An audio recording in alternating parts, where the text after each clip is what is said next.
ಮಿತ್ರರೇ ನಮಸ್ಕಾರ. ಕಳೆದ ಕೆಲ ದಿನಗಳಿಂದ ರಾಜಕೀಯದ ಬಗ್ಗೆ ಸಾಕಷ್ಟು ಮಾತನಾಡಿದ್ದೀವಿ. ರಾಜಕೀಯ ವಿಶ್ಲೇಷಣೆಯನ್ನು ನಾನು ಮಾಡಿದ್ದೀನಿ, ನೀವು ಕೇಳಿಸ್ಕೊಂಡಿದ್ದೀರಿ. ದೇಶದಲ್ಲಿ ಏನು ನಡೀತಾ ಇದೆ ಅಂತ ನಿಮಗೆಲ್ಲ ಗೊತ್ತು. ಇವತ್ತು ದೇಶದ ವಾಯುಸೇನೆಗೆ ಸಂಬಂಧಪಟ್ಟಂತಹ ಒಂದು ತೀರಾ ಮೇಜರ್ ವಿಚಾರವನ್ನು ನಿಮಗೆ ತಿಳಿಸಬೇಕು ಅಂತ ಈ ವಿಡಿಯೋ ಮಾಡ್ತಾ ಇದ್ದೀನಿ. ನಿಮಗೆಲ್ಲ ಗೊತ್ತೇ ಇದೆ, ಭಾರತದ ವಾಯುಸೇನೆಗೆ ಜೆಟ್ಗಳ ಕೊರತೆ ಇದೆ. ಇವತ್ತಿನ ದಿನಮಾನದಲ್ಲಿ ಜೆಟ್, ಡ್ರೋನ್, ಮಿಸೈಲ್ ಇವಿಲ್ಲದೆ ಯುದ್ಧ ಮಾಡೋದಕ್ಕೆ ಸಾಧ್ಯವೇ ಇಲ್ಲ ಅನ್ನುವಂಥ ಪರಿಸ್ಥಿತಿ ಇದೆ. ಅದರಲ್ಲೂ ಭಾರತಕ್ಕೆ ಇದರ ಅವಶ್ಯಕತೆ ಕೊಂಚ ಜಾಸ್ತಿನೇ ಇರುತ್ತೆ. ಯಾಕೆ ಕೇಳಿದ್ರೆ ಪಕ್ಕದಲ್ಲೇ ಶತ್ರುಗಳಿದ್ದಾರೆ. ಒಂದು ಕಡೆ ಚೈನಾ, ಇನ್ನೊಂದು ಕಡೆ ಪಾಕಿಸ್ತಾನ, ಅವರ ನಡುವೆ ಇರುವಂತಹ ನಂಟಸ್ತನ. ಈ ಕಾರಣದಿಂದಾಗಿ ಭಾರತ ಪ್ರಬಲವಾದಂತಹ ಏರ್ಫೋರ್ಸ್ ಅನ್ನು ಹೊಂದಿರಬೇಕು. ಈ ಬಗ್ಗೆ ನಾನು ಈ ಹಿಂದೆ ಹಲವು ವಿಡಿಯೋ ಮಾಡಿ ನಿಮಗೆ ಡೀಟೇಲ್ ಆಗಿ ತಿಳಿಸ್ಕೊಟ್ಟಿದ್ದೀನಿ. ಇವತ್ತು ಈ ಪೀಠಿಕೆ ಹಾಕೋದಕ್ಕೆ ಕಾರಣ ಏನು ಕೇಳಿದ್ರೆ, ಭಾರತದ ಏರ್ಫೋರ್ಸ್ ಅನ್ನ ಇನ್ನೊಂದು ಹಂತಕ್ಕೆ ತೆಗೆದುಕೊಂಡು ಹೋಗೋದಕ್ಕೆ ಸರ್ಕಾರ ಮೊದಲ ಹೆಜ್ಜೆ ಇಟ್ಟಿದೆ. 5th ಜನರೇಷನ್ ಜೆಟ್ ಬಗ್ಗೆ ಯೋಚನೆ ಮಾಡ್ತಾ ಇರುವಂತಹ ಈ ಸಂದರ್ಭದಲ್ಲಿ ಭಾರತ 6th ಜನರೇಷನ್ಗೆ ಸದ್ದಿಲ್ಲದೆ ತಯಾರಿ ನಡೆಸಿದೆ. ವಿಶ್ವದ ಪ್ರತಿಷ್ಠಿತ 6th ಜನರೇಷನ್ ಫೈಟರ್ ಜೆಟ್ ಯೋಜನೆಗೆ ಭಾರತ ಕೂಡ ಕೈ ಜೋಡಿಸುವಂತಹ ಎಲ್ಲಾ ಸಾಧ್ಯತೆಗಳಿದಾವೆ. ಮಿತ್ರರೇ, ಇದು ತೀರಾ ಮೇಜರ್ ಆದಂತಹ ಡೆವಲಪ್ಮೆಂಟ್. ಪ್ರತಿಯೊಬ್ಬ ಭಾರತೀಯನೂ ಕೂಡ ಇದ್ರ ಬಗ್ಗೆ ತಿಳ್ಕೊಳ್ಬೇಕು. ಈ ವಿಡಿಯೋದಲ್ಲಿ ಏನದು ಯೋಜನೆ, ಯಾರ ಜೊತೆಗೆ ಭಾರತ ಕೈ ಜೋಡಿಸ್ತಾ ಇದೆ, ಇದರಿಂದಾಗಿ ಭಾರತದ ಏರ್ಫೋರ್ಸ್ಗೆ ಯಾವ ರೀತಿಯಾಗಿ ಶಕ್ತಿ ಬರುತ್ತೆ, ಇದೆಲ್ಲವುದನ್ನ ಈ ವಿಡಿಯೋದಲ್ಲಿ ನಿಮಗೆ ಡೀಟೇಲ್ ಆಗಿ ವಿವರಿಸುವಂತಹ ಪ್ರಯತ್ನ ಮಾಡ್ತೀನಿ. ನೀವು ಈ ವಿಡಿಯೋನ ಕೊನೆವರೆಗೂ ಮಿಸ್ ಮಾಡದೆ ನೋಡಿ. ಇವತ್ತು ಭಾರತದ ವಾಯುಸೇನೆಗೆ ಯಾವುದಾದ್ರೂ ದೊಡ್ಡ ಚಾಲೆಂಜ್ ಇದೆ ಅಂತಂದ್ರೆ ಅದು ಜೆಟ್ಗಳ ವಿಚಾರದಲ್ಲಿ. ಮತ್ತು ಯಾವುದರಲ್ಲೂ ನಮಗೇನು ಸಮಸ್ಯೆ ಇಲ್ಲ. ಮಿಸೈಲ್ಗಳನ್ನು ಅತ್ಯದ್ಭುತವಾಗಿ ತಯಾರು ಮಾಡ್ಕೊಂಡಿದ್ದೀವಿ. ಭಾರತದ ಮಿಸೈಲ್ಗಳ ಬಗ್ಗೆ ಶತ್ರುಗಳಿಗೆ ನಡುಕ ಇದೆ. ಸ್ಪೇಸ್ ಟೆಕ್ನಾಲಜಿಯಲ್ಲೂ ಹಿಂದಿಲ್ಲ. ಭೂಸೇನೆಗೆ ಏನೇನು ಬೇಕೋ ಅದೆಲ್ಲದನ್ನು ತಯಾರು ಮಾಡಿಕೊಳ್ಳುವಂತಹ ಕೆಪಾಸಿಟಿ ಭಾರತಕ್ಕಿದೆ. ನೇವಿಯಲ್ಲೂ ಕೂಡ ಉತ್ತಮ ಸಾಧನೆ ಮಾಡ್ತಾ ಇದ್ದೀವಿ. ಆದರೆ ಭಾರತಕ್ಕಿರುವಂತಹ ಅತಿ ದೊಡ್ಡ ಕೊರತೆ ಏನು ಕೇಳಿದ್ರೆ, ನಮ್ಮದೇ ಆದಂತಹ ಓನ್ ಫೈಟರ್ ಜೆಟ್ ಇಲ್ಲ. ಜೊತೆಗೆ ಫೈಟರ್ ಜೆಟ್ ಇಂಜಿನ್ ಟೆಕ್ನಾಲಜಿ ಇನ್ನೂ ಕೂಡ ಭಾರತಕ್ಕೆ ಸಿದ್ಧಿಸಿಲ್ಲ. ಈ ಎರಡು ಕೊರತೆ ಇದೆಯಲ್ಲ, ಇದು ಭಾರತದ ವಾಯುಪಡೆಯ ವೇಗಕ್ಕೆ ಸ್ಪೀಡ್ ಬ್ರೇಕರ್ ಆಗಿ ಕೆಲಸ ಮಾಡ್ತಾ ಇದೆ. ಈ ವಿಚಾರದಲ್ಲಿ ಸರ್ಕಾರದ ಕಾರ್ಯಗಳು ಕೂಡ ಬಹಳ ತೃಪ್ತಿದಾಯಕವಾಗಿಲ್ಲ. ನಾನು ಹೇಳ್ತಾ ಇರುವಂತಹ ಸತ್ಯ ಕೆಲವರಿಗೆ ಪಥ್ಯ ಆಗದೇ ಇರಬಹುದು, ಆದರೂ ಕೂಡ ಇದು ಸತ್ಯವೇ. ಭಾರತದ ಏರ್ಫೋರ್ಸ್ ಪದೇ ಪದೇ ಹೇಳ್ತಾ ಇದೆ, ಎಚ್ಚರಿಸ್ತಾ ಇದೆ, ಬೇಗ ಏನಾದರೂ ತೀರ್ಮಾನ ಕೈಗೊಳ್ಳಿ. ಪೇಪರ್ ವರ್ಕ್ಸ್ ಆದಷ್ಟು ಕಡಿಮೆ ಇರಲಿ, ಡೀಲ್ಗಳ ಬಗ್ಗೆ ಚರ್ಚೆ ಕಡಿಮೆ ಆಗಲಿ, ಆದಷ್ಟು ಶೀಘ್ರದಲ್ಲಿ ನಮ್ಮ ಕೈಗೆ ಫೈಟರ್ ಜೆಟ್ಗಳು ಬರಲಿ. ಇದು ಭಾರತೀಯ ವಾಯುಸೇನೆಯ ಹಂಬಲ್ ರಿಕ್ವೆಸ್ಟ್.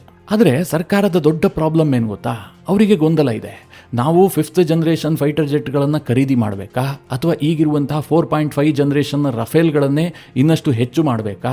ಹೆಚ್ಚು ಮಾಡೋದಾದರೆ ಯಾವ ಮಾದರಿಯದ್ದನ್ನು ಖರೀದಿ ಮಾಡಬೇಕು, ಯಾವ ರೀತಿಯಾಗಿ ಖರೀದಿ ಮಾಡಬೇಕು, ಫ್ರಾನ್ಸ್ ಸೋರ್ಸ್ ಕೋಡ್ ಕೊಡದೇ ಇದ್ರೆ ನಮ್ಮ ಗತಿ ಏನು? ಇದ್ರ ಬಗ್ಗೆ ಸರ್ಕಾರ ಯೋಚನೆ ಮಾಡ್ತಾ ಇದೆ.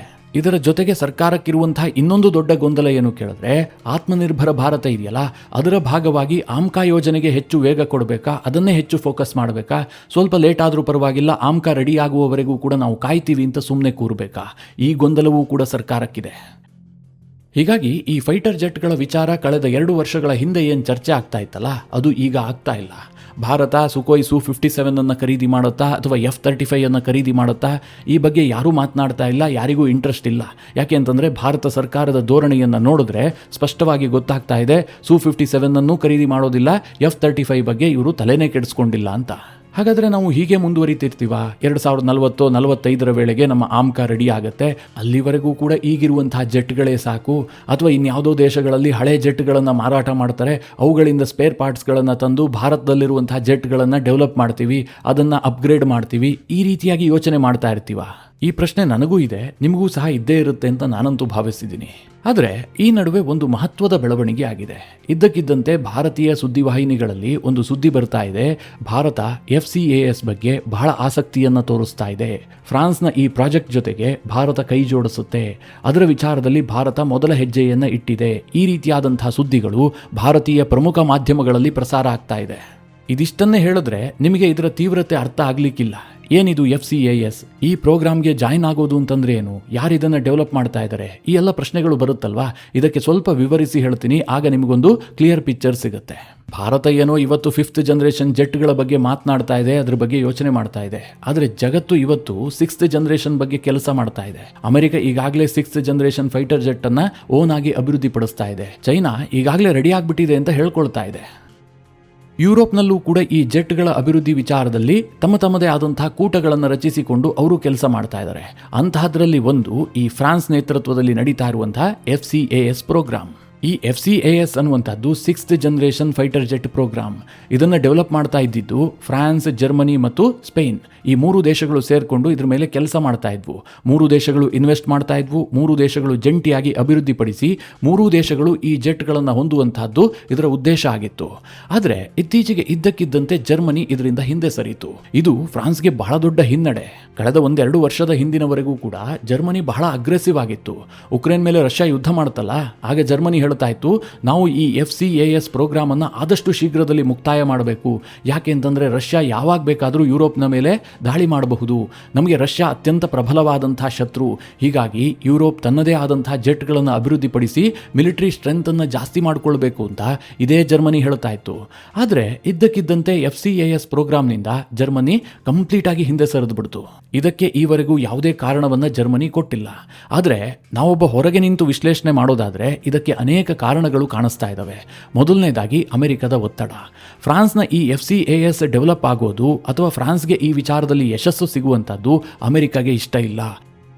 ಯಾಕೆ ಅಂತಂದರೆ ಒಂದು ವೇಳೆ ಫ್ರಾನ್ಸ್ ಏನಾದರೂ FCAS ಪ್ರೋಗ್ರಾಮ್ನಲ್ಲಿ ಯಶಸ್ವಿ ಆಗಿದ್ದೇ ಆದರೆ ಅಮೆರಿಕಾಗೆ ಬಹಳ ದೊಡ್ಡ ಸೋಲಾಗುತ್ತೆ. ಇವತ್ತು ಇಡೀ ಯುರೋಪ್ನ ಡಿಫೆನ್ಸ್ ಮಾರುಕಟ್ಟೆಯನ್ನು ಆಳ್ತಾ ಇರೋದು ಅಮೆರಿಕ.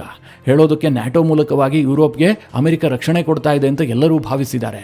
ಆದರೆ ಡಿಫೆನ್ಸ್ ಮಾರ್ಕೆಟ್ನಿಂದಾಗಿ ಅದಕ್ಕಿಂತ ಹೆಚ್ಚಿನ ಲಾಭವನ್ನು ಅಮೆರಿಕ ಪಡೆದುಕೊಳ್ತಾ ಇದೆ.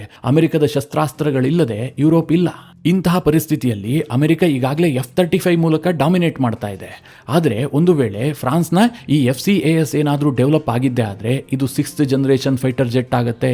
ಇದನ್ನು ಎದುರಿಸೋದಕ್ಕೆ ಅಮೆರಿಕದ F-35ಗೂ ಆಗೋದಿಲ್ಲ, F-22ಗೂ ಆಗೋದಿಲ್ಲ. ಯಾಕೆ ಕೇಳಿದ್ರೆ ಫ್ರಾನ್ಸ್ ಅಭಿವೃದ್ಧಿ ಮಾಡ್ತಾ ಇರುವಂತಹ FCAS ಇದೆಯಲ್ಲ, ಇದು 6th ಜನರೇಷನ್ ಫೈಟರ್ ಜೆಟ್. ಜೊತೆಗೆ ಇದೊಂದು ಜೆಟ್ ಅಲ್ಲ, ಇದೊಂದು ಕಾಂಬ್ಯಾಕ್ಟ್ ಸಿಸ್ಟಮ್. ಇದ್ರ ಬಗ್ಗೆ ಇನ್ನಷ್ಟು ಮಾಹಿತಿಯನ್ನು ಕೊಡ್ತೀನಿ. ಆದರೆ ಈಗ ವಿಚಾರ ಏನು ಕೇಳಿದ್ರೆ ಫ್ರಾನ್ಸ್ನ ಈ FCAS ಪ್ರೋಗ್ರಾಮ್ ಇದೆಯಲ್ಲ, ಇದಕ್ಕೆ ಭಾರತಕ್ಕೆ ಆಹ್ವಾನ ಬಂದಿದೆ. ಜರ್ಮನಿ ಹೊರ ಹೋಗ್ತಿದ್ದಂತೆ ಫ್ರಾನ್ಸ್ ಭಾರತಕ್ಕೆ ಹೇಳಿದೆ, ನೀವು ಬನ್ನಿ ಈ ಪ್ರೋಗ್ರಾಮ್ಗೆ ಕೈ ಜೋಡಿಸಿ, ಇದರಲ್ಲಿ ಇನ್ವೆಸ್ಟ್ ಮಾಡಿ. ಇದರಿಂದಾಗಿ ನಿಮ್ಮ ಜೆಟ್ ಕೊರತೆ ನೀಗೋದಲ್ಲ, ನೀವು 6th ಜನರೇಷನ್ ಫೈಟರ್ ಜೆಟ್ ಅನ್ನು ಹೊಂದುತ್ತೀರಿ, ಒಂದು ಕಾಂಬ್ಯಾಕ್ಟ್ ಸಿಸ್ಟಮ್ ನಿಮ್ಮದಾಗುತ್ತೆ ಅಂತ ಫ್ರಾನ್ಸ್ ಭಾರತಕ್ಕೆ ಒಂದು ಕಲರ್ಫುಲ್ ಆಫರ್ ಅನ್ನು ಕೊಟ್ಟಿದೆ. ಮಿತ್ರರೇ, ಇದು ಮುಂದಿನ ದಿನಗಳಲ್ಲಿ ಯಾವ್ಯಾವ ತಿರುವನ್ನು ಪಡೆದುಕೊಳ್ಳುತ್ತೆ ಅಂತ ನನಗಂತೂ ಗೊತ್ತಿಲ್ಲ. ಯಾಕೆ ಅಂತಂದರೆ ಅಮೆರಿಕ ಇದನ್ನೆಲ್ಲ ಸಾಕಾರಗೊಳಿಸೋದಕ್ಕೆ ಬಿಡೋದೇ ಇಲ್ಲ. ಯಾಕೆ ಕೇಳಿದ್ರೆ ಇದು ಅಷ್ಟು ದೊಡ್ಡದಾದಂತಹ ಪ್ರೋಗ್ರಾಮ್. ನಾನು ಯಾಕೆ ಇದಕ್ಕಷ್ಟು ಮಹತ್ವ ಕೊಟ್ಟು ಹೇಳ್ತಾ ಇದ್ದೀನಿ ಅಂತಂದರೆ ಈ FCAS ಪ್ರೋಗ್ರಾಮ್ ಇದೆಯಲ್ಲ, ಇದರ ರಚನೆಯೇ ಆ ರೀತಿಯಾಗಿದೆ. ಇದು 6th ಜನರೇಷನ್ ಫೈಟರ್ ಜೆಟ್ನ ಒಂದು ಕಾಂಬ್ಯಾಕ್ಟ್ ಸಿಸ್ಟಮ್. ಅಂದರೆ ಇದರಲ್ಲಿ ಸ್ಯಾಟಲೈಟ್ಗಳು ಇನ್ವಾಲ್ವ್ ಆಗಿರುತ್ತೆ, ಜೊತೆಗೆ AI ಟೆಕ್ನಾಲಜಿಯನ್ನು ಕೂಡ ಅಳವಡಿಸಲಾಗಿರುತ್ತೆ. ಹಾಗೆ ಏರ್, ಸ್ಪೇಸ್, ವಾಟರ್, ಲ್ಯಾಂಡ್ ಎಲ್ಲದನ್ನೂ ಒಳಗೊಂಡಂತಹ ಒಂದು ಸಿಸ್ಟಮ್. ಇದರಲ್ಲಿ ಡ್ರೋನ್ಗಳಿರ್ತವೆ, ಜೆಟ್ ಇರುತ್ತೆ, ಶಿಪ್ ಇರುತ್ತೆ, ಸ್ಯಾಟಲೈಟ್ ಇರುತ್ತೆ. ಇದನ್ನು ಎದುರಿಸೋದಕ್ಕೆ ಸ್ಟೆಲ್ತ್ ಸಾಮರ್ಥ್ಯ ಇರುವಂತಹ 5th ಜನರೇಷನ್ ಫೈಟರ್ ಜೆಟ್ಗೂ ಕೂಡ ಆಗೋದಿಲ್ಲ.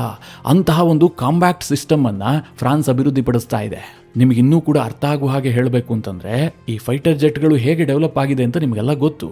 3rd ಜನರೇಷನ್ ಇತ್ತು, 4th ಜನರೇಷನ್ ಬಂತು, 4.5 ಬಂತು, 5th ಜನರೇಷನ್ ಬಂದಿದೆ. 6th ಜನರೇಷನ್ ಡೆವಲಪ್ ಮಾಡೋದಕ್ಕೆ ಚೈನಾ, ಅಮೆರಿಕ ಇವರೆಲ್ಲ ಕೆಲಸ ಮಾಡ್ತಾ ಇದ್ದಾರೆ. ಫ್ರಾನ್ಸ್ ಕೂಡ ಆ ಪ್ರೋಗ್ರಾಮ್ ಅನ್ನು ಕೈಗೆತ್ಕೊಂಡಿದೆ. ಈಗಿರುವ ಪ್ರಶ್ನೆ ಏನು ಕೇಳಿದ್ರೆ 5th ಜನರೇಷನ್ನಲ್ಲಿ ಸ್ಟೆಲ್ತ್ ಸಾಮರ್ಥ್ಯ ಇತ್ತು, ಅದೇ ಅದರ ವಿಶೇಷತೆ. ಈ 5th ಜನರೇಷನ್ ಫೈಟರ್ ಜೆಟ್ ಅಂತಂದ್ರೆ ಮೊದಲಿಗೆ ಕಾಣುವಂತಹದ್ದೇ ಅದರ ಸ್ಟೆಲ್ತ್ ಸಾಮರ್ಥ್ಯ. ಇದು ಶತ್ರುವಿನ ರೆಡಾರ್ಗೆ ಸಿಗೋದಿಲ್ಲ. ಯಾವುದೇ ಏರ್ ಡಿಫೆನ್ಸ್ ಸಿಸ್ಟಮ್ಗಳು ಕೂಡ ಇದನ್ನ ಪತ್ತೆ ಹಚ್ಚಿ ನಾಶ ಮಾಡೋದಕ್ಕೆ ಸಾಧ್ಯ ಆಗೋದಿಲ್ಲ. ಹೀಗಾಗಿ ಅಮೆರಿಕ ಮತ್ತು ಇಸ್ರೇಲ್ ಇರಾನ್ನ ಒಳಗೆ ಅಷ್ಟು ಈಸಿಯಾಗಿ ನುಗ್ಗುಬಿಟ್ಟು ಅಷ್ಟೆಲ್ಲ ದಾಳಿ ಮಾಡಿದ್ರು. ಈಗ 5th ಜನರೇಷನ್ ನ ವಿಶೇಷತೆ ಸ್ಟೆಲ್ತ್ ಸಾಮರ್ಥ್ಯ ಇದೆಯಲ್ಲ, ಹಾಗೆ 6th ಜನರೇಷನ್ ಫೈಟರ್ ಜೆಟ್ ಅಂತಂದ್ರೆ ಏನು, ಅದರಲ್ಲಿ ಇನ್ನೂ ಅಡ್ವಾನ್ಸ್ಡ್ ಆದಂತಹ ಯಾವ ಸಿಸ್ಟಮ್ ಇರುತ್ತೆ? ಆ ಪ್ರಶ್ನೆ ಕೇಳಿದ್ದೆ ಆದರೆ ಫ್ರಾನ್ಸ್ ಅದಕ್ಕೆ ಉತ್ತರ ಕೊಡ್ತಾ ಇದೆ. ನಮ್ಮ FCAS ಇದೆಯಲ್ಲ, ಇದರಲ್ಲಿ ಸ್ಟೆಲ್ತ್ ಸಾಮರ್ಥ್ಯ ಇರುತ್ತೆ, ಜೊತೆಗೆ ಇದೊಂದು ಕಾಂಬ್ಯಾಕ್ಟ್ ಸಿಸ್ಟಮ್ ಆಗಿ ಕೆಲಸ ಮಾಡುತ್ತೆ. ಯುದ್ಧದ ಸಂದರ್ಭದಲ್ಲಿ ಕೇವಲ ಒಂದು ಜೆಟ್ ಮಾತ್ರ ಹಾರ್ತಾ ಇರೋದಿಲ್ಲ, ಅದರ ಜೊತೆಗೆ ಡ್ರೋನ್ಗಳು ಹಾರ್ತಾ ಇರ್ತವೆ, ಇನ್ನೊಂದು ಮೂಲೆಯಲ್ಲಿ ಶಿಪ್ ಕೆಲಸ ಮಾಡ್ತಾ ಇರುತ್ತೆ, ಸ್ಯಾಟಲೈಟ್ಗಳು ಕೂಡ ಅದಕ್ಕೆ ಕನೆಕ್ಟ್ ಆಗಿರುತ್ತೆ.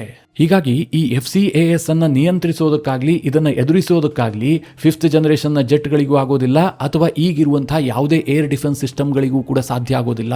ಅಂತಹ ಅಡ್ವಾನ್ಸ್ಡ್ ಸಿಸ್ಟಮ್ ಅನ್ನು ರೆಡಿ ಮಾಡ್ತಾ ಇದೀವಿ ಅಂತ ಫ್ರಾನ್ಸ್ ಹೇಳ್ಕೊಂಡಿದೆ. ಮಿತ್ರರೇ, ಇಂತಹ ಪ್ರತಿಷ್ಠಿತ ಯೋಜನೆಗೆ ಈಗ ಭಾರತವನ್ನ ಫ್ರಾನ್ಸ್ ಆಹ್ವಾನ ಮಾಡಿದೆ. ಇದಕ್ಕೆ ಭಾರತ ಯಾವ ರೀತಿಯಾಗಿ ಕೈ ಜೋಡಿಸುತ್ತೆ, ಯಾವ ರೀತಿಯಾದಂಥ ಡೀಲ್ಗಳಾಗುತ್ತೆ, ಭಾರತದ ಇನ್ವಾಲ್ವ್ಮೆಂಟ್ ಎಷ್ಟರ ಮಟ್ಟಿಗಿರುತ್ತೆ, ಇದರ ಬಗ್ಗೆ ಯಾವುದೇ ಸ್ಪಷ್ಟತೆ ಇಲ್ಲ. ಆದರೆ ಕನ್ಫರ್ಮ್ ಆಗಿರುವ ವಿಚಾರ ಏನು ಕೇಳಿದ್ರೆ, ಭಾರತ ಸರ್ಕಾರ ಇದಕ್ಕೆ ಇಂಟ್ರೆಸ್ಟನ್ನು ತೋರಿಸ್ತಾ ಇದೆ, ಅಂದರೆ ಮಾತುಕತೆ ಮುಂದುವರಿತಾ ಇದೆ ಎನ್ನುವಂಥದ್ದು ಗೊತ್ತಾಗ್ತಾ ಇದೆ. ನಾಳೆಯ ದಿನ ಫ್ರಾನ್ಸ್ನ ಆಫರ್ ತುಂಬ ಭಾರತಕ್ಕೆ ಇಷ್ಟ ಆಗಿದ್ದೇ ಆದರೆ ಭಾರತ ಬಹಳ ದೊಡ್ಡ ಮಟ್ಟದಲ್ಲಿ ಇನ್ವೆಸ್ಟ್ಮೆಂಟ್ ಮಾಡಬಹುದು. ಭಾರತದಲ್ಲೇ ಈ ಜೆಟ್ಗಳು ತಯಾರಾಗಬಹುದು. ಫ್ರಾನ್ಸ್, ಸ್ಪೇನ್, ಭಾರತ ಈ ಮೂರೂ ದೇಶಗಳು ಸೇರಿಕೊಂಡು ಪ್ರೊಡಕ್ಷನ್ ಮಾಡಬಹುದು. ಈ ಯುದ್ಧಗಳ ಬಳಿಕ ಡಿಫೆನ್ಸ್ ಸೆಕ್ಟರ್ನ ಅನಿವಾರ್ಯತೆ ಜಗತ್ತಿಗೆ ಹೆಚ್ಚಾಗ್ತಾ ಇದೆ. ಇಡೀ ಜಗತ್ತಿನಲ್ಲಿ ಅಸ್ಥಿರತೆ ತಾಂಡವವಾಡ್ತಾ ಇದೆ. ಕಳೆದ 70-75 ವರ್ಷದಿಂದ ಜಗತ್ತಿಗೊಂದು ನಂಬಿಕೆ ಇತ್ತು, ವಿಶ್ವಸಂಸ್ಥೆ ಇದೆ, ಇವರು ಯುದ್ಧವನ್ನು ತಡೀತಾರೆ, ನಾವೊಂದು ಸಣ್ಣ ಸೇನೆಯನ್ನು ಹೊಂದಿದ್ರೂ ಕೂಡ ಸಾಕು, ನಮಗೇನೋ ದೊಡ್ಡ ಥ್ರೆಟ್ ಎದುರಾಗೋದಿಲ್ಲ ಅಂತ. ಆದರೆ ಇತ್ತೀಚಿನ ಕೆಲ ಯುದ್ಧಗಳು, ಅದು ಉಕ್ರೇನ್ ಮೇಲೆ ರಷ್ಯಾ ಮಾಡಿದ ಯುದ್ಧ ಇರಬಹುದು ಅಥವಾ ಇರಾನ್ ಮೇಲೆ ಅಮೆರಿಕ ಇಸ್ರೇಲ್ ಮಾಡಿದಂತಹ ಯುದ್ಧ ಇರಬಹುದು, ಇದರಲ್ಲಿ ಒಂದು ಸ್ಪಷ್ಟ ಆಯಿತು, ವಿಶ್ವಸಂಸ್ಥೆ ಅನ್ನುವಂಥದ್ದು ಯೂಸ್ಲೆಸ್, ಅದೊಂದು ಹಲ್ಲು ಕಿತ್ತ ಹಾವು. ಅದು ನಮ್ಮ ದೇಶವನ್ನು ರಕ್ಷಿಸುತ್ತೆ, ನಮ್ಮ ಹಕ್ಕುಗಳನ್ನು ಕಾಪಾಡುತ್ತೆ ಅಂತ ನಾವಿನ್ನೂ ನಂಬಿಕೊಂಡಿದ್ರೆ ನಮ್ಮ ದೇಶ ಉಳಿಯೋದಿಲ್ಲ ಅಂತ ಬಹುತೇಕ ದೇಶಗಳಿಗೆ ಅರ್ಥ ಆಗಿದೆ. ಇದೇ ಕಾರಣದಿಂದಾಗಿ ಅನೇಕ ಡಿಫೆನ್ಸ್ ಪ್ರೋಗ್ರಾಂಗಳು ಬಹಳ ವೇಗ ಪಡೆದುಕೊಂಡಿದೆ. ಇವತ್ತು UK, ಜಪಾನ್ ಮತ್ತು ಇಟಲಿ ಈ ಮೂರು ದೇಶಗಳು ಸೇರ್ಕೊಂಡು ಒಂದು ಜೆಟ್ ಅನ್ನು ಡೆವಲಪ್ ಮಾಡ್ತಾ ಇದೆ. ತೈವಾನ್ ಇವತ್ತು ಮಿಲಿಟರಿ ಟೆಕ್ನಾಲಜಿಗೆ ವಿಪರೀತವಾಗಿ ಇನ್ವೆಸ್ಟ್ ಮಾಡ್ತಾ ಇದೆ. ನಾವು ಸ್ವತಂತ್ರವಾಗಿರಬೇಕಾದ್ರೆ ಅಮೆರಿಕ ರಕ್ಷಿಸುತ್ತೆ, ಇನ್ಯಾರೋ ರಕ್ಷಣೆಗೆ ಬರ್ತಾರೆ ಅಂತ ಕಾಯ್ತಾ ಕೂತ್ರೆ ಆಗೋದಿಲ್ಲ. ನಾವೇ ಆಧುನಿಕ ಮಿಲಿಟರಿಯನ್ನು ಹೊಂದಬೇಕು ಅಂತ ತೈವಾನ್ ಕೆಲಸ ಮಾಡ್ತಾ ಇದೆ. ಅಂದರೆ ಇಡೀ ವಿಶ್ವದಲ್ಲಿ ಒಂದು ಅನ್ಸರ್ಟನಿಟಿ ಇದೆ. ಅಂತಹದ್ರಲ್ಲಿ ಭಾರತದಂತಹ ದೈತ್ಯ ದೇಶ, ನಾವು ಡಿಫೆನ್ಸ್ ವಿಚಾರದಲ್ಲಿ ಎಷ್ಟು ಜಾಗೃತ ಇದ್ರೂ ಸಾಲದು, ಎಷ್ಟು ಅಪ್ಡೇಟ್ ಆದರೂ ಕೂಡ ಸಾಲದು. ಹೀಗಾಗಿ ಜೆಟ್ಗಳ ಅನಿವಾರ್ಯತೆ ಭಾರತಕ್ಕೆ ಬಹಳಷ್ಟಿದೆ. ಅದಕ್ಕೆ ಪೂರಕವಾಗಿ ಫ್ರಾನ್ಸ್ ಈ ಆಫರ್ ಅನ್ನು ಭಾರತಕ್ಕೆ ಕೊಟ್ಟಿರೋದಿದೆಯಲ್ಲ, ಭಾರತವೂ ಕೂಡ ಒಂದು ಹಂತಕ್ಕೆ ಅದಕ್ಕೆ ಇಂಟ್ರೆಸ್ಟ್ ತೋರಿಸ್ತಾ ಇದೆಯಲ್ಲ, ಇದು ಬಹಳ ಉತ್ತಮವಾದಂತಹ ಬೆಳವಣಿಗೆ. ಮಿತ್ರರೇ, ಮುಂದಿನ ದಿನಗಳಲ್ಲಿ ಈ ವಿಚಾರವಾಗಿ ಸಾಕಷ್ಟು ಡೆವಲಪ್ಮೆಂಟ್ಗಳಾಗ್ತವೆ. ಆ ಸಂದರ್ಭದಲ್ಲಿ ನಿಮಗೆ ತಿಳಿಸುವಂತಹ ಪ್ರಯತ್ನ ಮಾಡ್ತೀನಿ. ಈ ವಿಚಾರದ ಕುರಿತಾಗಿ ನಿಮ್ಮ ಅನಿಸಿಕೆ, ಅಭಿಪ್ರಾಯಗಳೇನು ಕಮೆಂಟ್ ಮಾಡುವ ಮೂಲಕ ನಮಗೆ ತಿಳಿಸಿ. ಹಾಗೆ ನಿಮಗೆ ಈ ವಿಡಿಯೋ ಇಷ್ಟವಾದರೆ ಲೈಕ್ ಮಾಡಿ. ಜೊತೆಗೆ ನೀವಿನ್ನೂ ನಿಮ್ಮ ನೆಚ್ಚಿನ ಸಂಸ್ಕಾರ ಸೌರಭ ಯೂಟ್ಯೂಬ್ ಚಾನಲ್ನ ಸಬ್ಸ್ಕ್ರೈಬ್ ಮಾಡಿಲ್ಲ ಅಂತಾದರೆ ಈ ಕೂಡಲೇ ಸಬ್ಸ್ಕ್ರೈಬ್ ಮಾಡಿ. ಮುಂದಿನ ಎಲ್ಲ ಅಪ್ಡೇಟ್ಗಳ ನೋಟಿಫಿಕೇಷನ್ಗಾಗಿ ಬೆಲ್ ಐಕಾನ್ ಒತ್ತಿ.